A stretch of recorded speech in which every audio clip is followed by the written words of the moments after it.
it's okay to be professional about it. And like, send a text to your teammates. Send a text and be like, hey, like, love you guys. Or you don't even have to say love you guys. Just like, hey, sorry this didn't work out. Good luck. Da-da-da-da. You know what I mean? Like, there's a way to handle that, I think. Wow. Look, she said you could send a text. You didn't even send them a text message? Not even a text message? Hey, you gonna tell your teammates what we got going on here? Nah, screw it. They don't deserve it. They're not worth my time. They're not worth my energy. I don't even know these people. I barely showed up. You couldn't even say thank you to your teammates for the work that y'all put in together, the relationships they thought they were building. Stephanie White was covering for her knowing she didn't want to be there anymore. Sophie Cunningham just dropped the most explosive revelation of the entire WNBA season. Honestly, DeWanna Bonner should be absolutely embarrassed by what was just exposed on national media. This wasn't just a player leaving a team. This was a complete betrayal of everything professional sports is supposed to represent. The Indiana Fever's resident truth teller revealed that Bonner literally ghosted her entire team when she decided to quit mid-season. She didn't even have the basic human decency to send a single text message to her teammates explaining what was happening. We're talking about a supposed... Phoebe was one of my vets when I was in Phoenix, and then we gathered here into Indiana. And like, it was kind of a surprise that she was signed to Indiana anyway. And so we'll take her in a heartbeat. Like, she's a Hall of Famer. She's a hell of a basketball player, can score from anywhere on the court. But she got to Indiana and she just like really wasn't happy. Like, Caitlin Clark thought you was somebody she could be around and look up to and learn from, and you just stabbed her in the back. No text message, no phone call, nothing. Low down dirty. I didn't form any relationship with them. I mean, man, I did know Sophie from when she was here, but screw it. Screw it. Screw the team. Screw my teammates. And I'm glad Sophie Cunningham let us all in on a little secret. DeWanna Bonner didn't even let them know what was going on. She didn't even make them privy to any information that, hey, team, this isn't working out for me. I'm thinking about getting out of here. It was nice knowing y'all. Sayonara, sucker. See you. Wouldn't want to be a... She didn't even do any of that. She treated Caitlin Clark, Kelsey Mitchell, and the rest of her teammates like they were complete strangers. These are the people who welcomed her into their locker room and fought alongside her every single night.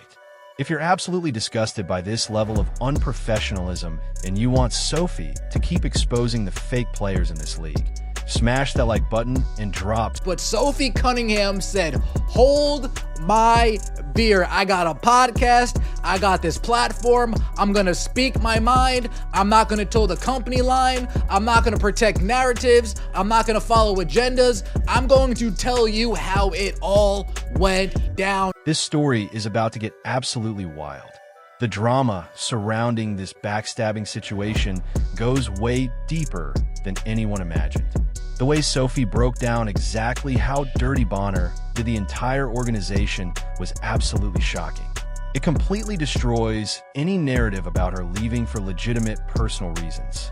According to Sophie's Bombshell podcast revelation, Bonner was conspiring behind the scenes with her significant other about how to get out of Indiana. Out very quickly, that's what DeWanna Bonner was trying to do, was go play with her significant other. The WNBA is not a serious league. Why? Because you've got actual players in this league that are in romantic relationships with other players on other teams. And you've got players making decisions pretty obviously because they're trying to get to their significant other. She wasn't dealing with some sudden family emergency or an unexpected personal crisis. She was actively planning her exit strategy while pretending to be committed to the team. Bonner let everyone believe she was going through temporary difficulties that would eventually be resolved. Meanwhile, she was literally taking money from the organization while plotting her escape route. She didn't think her teammates deserved even the most basic explanation about what was really going on. That's not just unprofessional. That's straight up quitting on the team, taking the money and running, not even being professional about it. Again, there's no professionalism going on here, folks. Between the personal reasons, meanwhile, the front office knows what's going on. The organization knows what's going on. But the team is just as in dark as the fans were. Caitlin Clark, Kelsey Mitchell, Sophie Cunningham, just as in the dark as we were. That left their team under those kinds of circumstances. Hell, we thought she had some kind of, hell, was she getting a tumor removed or something? It's personal. It's personal.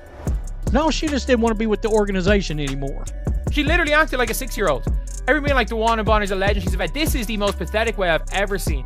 The most pathetic way I have ever seen anybody leave a team. What makes this situation even more disgusting is how Sophie revealed that Bonner's unhappiness was obvious from the very beginning.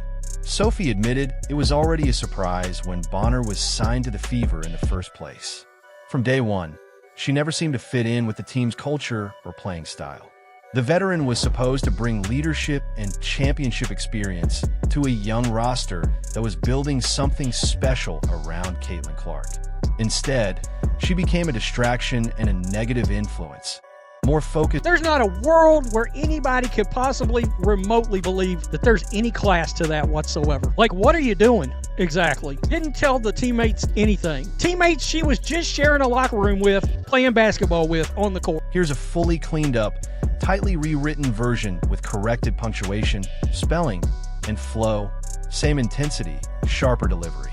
Sophie made it clear that while she wanted Bonner to be happy, there's a professional way to handle these situations. Bonner chose the most selfish and cowardly approach possible. You don't just disappear on your teammates without any explanation. That's not how professional sports work, and that's not how basic human relationships work either. The complete lack of communication for Bonner was what really shocked everyone who heard Sophie's account.